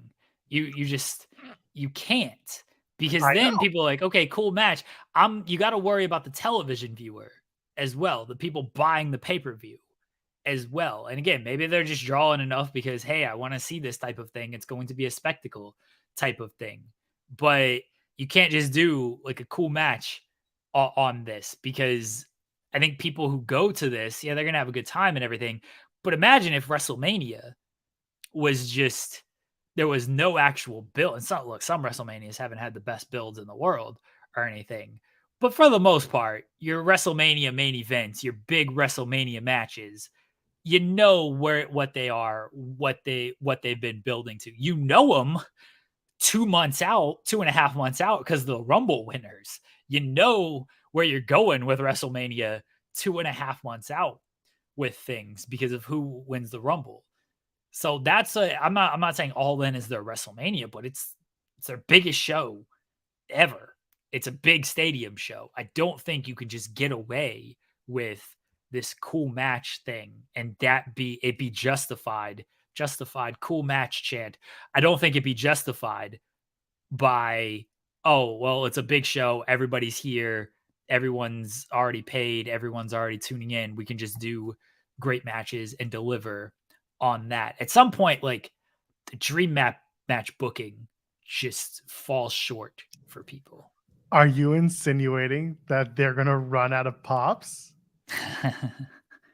I don't think they're going to run out of pops, because it's tough. There's a lot of pops. The pops have gone up. The price of it has gone up. It used to be you could get it for like 50 cents, but now it's like $1.50. So the price of pops has certainly gone up. But I do think there is kind of metric evidence that people are like, okay, can I get a little bit more substance on this? You can have a mix of cool matches with builds, 100%. You can 100% have that. The problem is right now, Forbidden Door, by the way. Yeah. Right now, there's just not a ton of build. At least I'm looking at it on paper. And again, maybe by the time All In comes around and this is announced and things, we'll be like, oh, okay, you know what? That actually makes some sense to, and it had been building for a little bit, but you blew off a pretty big angle at Blood and Guts. And now you got these cast of characters, the Elite and Blackpool Combat Club, without a direction. And they established a direction for Blackpool Combat Club on Dynamite, that being the Orange Cassidy, John Moxley and Orange Cassidy. They did establish a direction for that. But the Elite, they weren't on the show, man. Like, we just had this big Blood and Guts victory, and then no Elite? Huh? What? That's that. And I've said that before. I said that on one of these shows that we do, Joel Pearl. This is kind of been my issue with Dynamite every now and again, of they don't always follow up from the previous week what the biggest story was. This is what I liked about Collision. Dynamite, the biggest story, Elite wins Blood and Guts. Elite's not on the next week of Dynamite. That's a little bit of a miss for me. Yeah, I wholeheartedly agree. And it was something that was missing. Was, again, one of the reasons why Dynamite to me fell so flat was because there was no follow-up on the major angle. There was no follow-up on the one, what TK called their biggest event of the year, their biggest show of the year, whatever they want, biggest Dynamite of the year. Every show is the biggest show of the year, according to this guy. But apparently the one that he just had was not big enough to capitalize the next week with some sort of catch up video package, whatever it is. So what's the point? What do we do here? You pissed off Mox, and now Mox is going to go after the international championship. Maybe. We don't know. It is very frustrating. Is John Moxley versus Orange Cassidy, is that a match worth doing at All In? Is that I mean, it's a big match, but I'm saying, is that like a big enough match to build to, or is that an all out match? Like, what happens there? The back-to-back pay-per-views, it's a tricky situation. And, they put themselves in this situation by deciding this is when they were going to run both of these shows. You didn't have to do it. You didn't have to run Wembley on this date. And if you did, you didn't have to keep All Out where it was. You could have moved things around. This is what they decided worked for them. And when you do this, you can't just be like, okay, well, we did this. We just got these big shows. Kind of the same thing in the women's division. Okay, you have women to use. You got to put care into it. You got to put care if you're going to run these back-to-back shows, instead of just being like, here's back-to-back shows, go for it. Like, let's just book stuff for these shows without actually putting some substance and putting some giving people a reason to care on this. You just can't, like, it, because otherwise you get, at least right now, I'm gonna try to be fair and say, like, we're a month out. Maybe things really turn around in this next month. But that episode of Dynamite didn't do anything for me. There was stuff I liked. Don't get me wrong. Like, there was stuff I liked that I did like the AR Fox stuff. I thought that was a very good thread. I thought that hit. I'm cool with a Moxley and Orange Cassidy feud because I like both those guys. I think the personalities play very well. But otherwise, and the promos with FTR and MJF and Adam Cole were good as well. But for the most part, that was a show that I'm like, all right, it happened. There was some stuff. But for the most part, I'm just like, didn't do a whole lot for me. Before we move on to our previews for the weekend shows, what's your over-under on All In having Ring of Honor championship matches on the card? Ooh. I think Tony goes to that well. Yeah. I think Aussie opens on that card. Probably in some multi-tag, I should say. Yeah, I think Aussie opens on it. Claudio's probably there. Athena should be on it. I'll say that's the main three. I know Joe is part of it as well. Yeah, there's going to be at least two. I think at least two ROH matches, maybe more. Yeah, I'm willing to agree with that. I think I would love if they put Athena on the card and have a ROH Women's World Title match there. Don't see it happening, but could happen. Claudio, absolutely. I could see him defending that title, and I see Shibata being discussed in the chat. I don't know if they want to do Shibata. I don't know if he's available for that, but it's an option you have. But the tag title is 100%. I think will be on the card. I wouldn't doubt that. Yeah. I definitely think that that Aussie opens on the card 100%. Yeah. So let's move on. Let's with the last few minutes that we have, because we have a hard out today for both of us. Let's talk about SmackDown real quick. Rey Mysterio, Santos Escobar for the U.S. Championship Invitational Finals.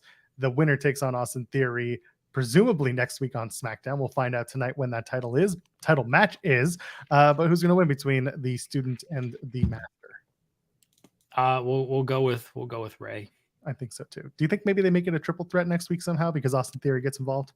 Yes, we discussed that earlier this week that Theory might come in, attack, and then they do the old nobody won, but so they both win. Let's do a triple threat match gimmick.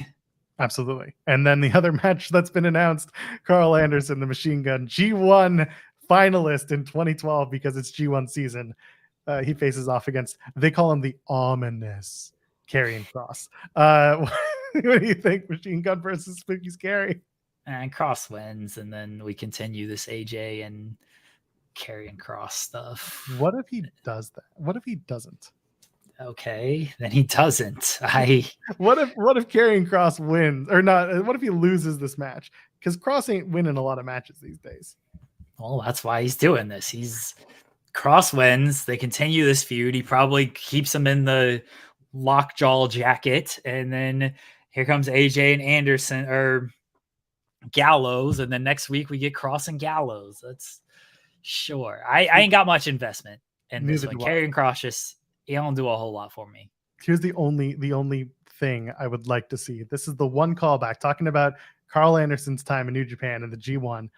I want Carl Anderson to fawn over Scarlett. I want him to be both like scared and attracted to her. I want to see that. And I want to see what's his face. I want to see Gallows react as well. Sure. I know there's not much going on, is there? And what's going on in Collision? Do you have a thing pulled up? Because I certainly don't. MJF, Adam Cole against FTR. I mean, that's the match of the weekend, right? Like, sorry, Great American Bash. I know there will be a lot of good stuff. We spent 45 minutes on Great American Bash, but MJF, Adam Cole against FTR is the match I'm looking forward to personally the most this weekend, and I think it could go a lot of different directions on there. We've discussed a lot of them on this show. We don't need to rehash all of them. I'll stand by what I would like, and that's MJF and Adam Cole winning. I do think if I'm picking with my head and not my heart, I think FTR wins. I think it's MJF and Adam Cole. I'm still there. I'm still on with let's keep it rolling. Let's get this maybe to All In. We can stretch it out for another few weeks and then get the rest of it going. And then there's also the ladder match on Collision between Buddy Matthews and Andrade El Idolo. They're putting the mask on the at the top of the ladder. I listen, I'm looking forward to the match. Don't know why the mask has any sort of importance. Because it got stolen and Andrade wants it back. What do you mean? What's the relevance of the mask? It's not his original. It's not a La Sombra mask. Like, it's not his lucha mask. It's just a mask from Marvel that he wears to the ring now. Like, he said he loves it. He loves it, Joel. You think he loves his wife enough to put her up on the top of that ladder and try and... His wife wasn't stolen. Well, it could have been. Buddy Matthews does love to steal other people's women. So, not touching that one. She wasn't stolen. That's a good point. I just need to put it the mask was stolen. He wants it back. You're just gonna let people steal your shit, Joel? That's the problem. They stole it. I'm not gonna go back and get it. No, shit got stolen from him. He's like, I want that back. That's mine. Fight me, bitch. So that's what they're doing. I'm told the mask is from DC, as if I should care. I'm sorry. Get it correct.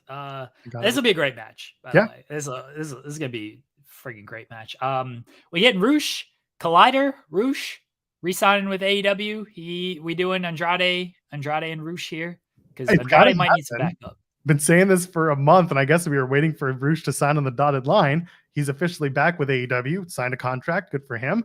Said that, Jose, the assistant, said that part of the reason he re-signed was because of the way that Tony treated Roosh when he had his daughter. So he was really happy with the way he was treated. Great, wonderful. Listen, be happy where you work. I hope that Roosh continues to be happy where he works. That being said, yes, the big story continues to be Andrade needs friends. Andrade has a faction. They're ungovernable, and it's time to both show up and then also kick Andrade to the curb for Los Ingobernables. For La Facción Ingobernables. Yeah, they're going to kick him to the curb. We're going to start a Roosh versus Andrade story after they do the trios tag match eventually. Nah, not yet. Yeah, I think there's your all-in trios tag match where Daddy Ass finally wins the big one and gets the tag title, or the trios match. The Acclaimed against House of Black. Yeah. They'll do the rematch.